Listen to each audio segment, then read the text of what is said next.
Community meditation సెంటర్ను కామారెడ్డి జిల్లా chairman district legal service authority Kamareddy VRR Varaprasad ప్రారంభించారు. ఈ సందర్భంగా జిల్లా సెక్షన్ జడ్జి వరప్రసాద్ మాట్లాడుతూ కమ్యూనిటీ మెడిటేషన్ సెంటర్ ప్రారంభించుకోవడం చాలా సంతోషంగా ఉందని తెలిపారు. కమ్యూనిటీలో ఎలాంటి సమస్యలు ఉన్నా అది ఫ్యామిలీ సమస్య కావచ్చు, అది సివిల్ సమస్య కావచ్చు, ఆ సమస్యను పరిష్కరించేందుకు కమ్యూనిటీ సెంటర్ను ఏర్పాటు చేసుకోవడం జరిగిందని తెలిపారు. ఈ సెంటర్ను ఏర్పాటు చేసినందుకు అలీముద్దీన్, ఖలీల్ హుల్లా, షేక్ లతీఫ్లను అభినందిస్తున్నారని తెలిపారు.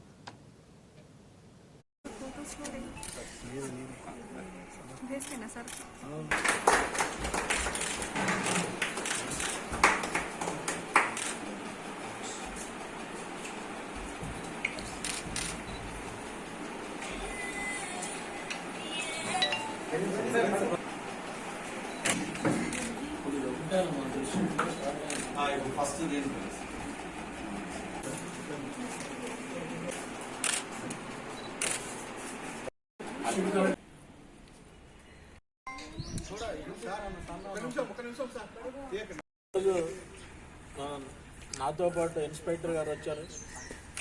అట్లాగే మన కమ్యూనిటీలో ఏదైతే సమస్యలు ఉన్నాయో అది ఫ్యామిలీ డిస్ప్యూట్ కావచ్చు, ఏదైనా క్రిమినల్ కేసు కావచ్చు, ఏదైనా సివిల్ కేసు కావచ్చు. ముఖ్యంగా ఫ్యామిలీ డిస్ప్యూట్స్ చాలా వస్తున్నాయి.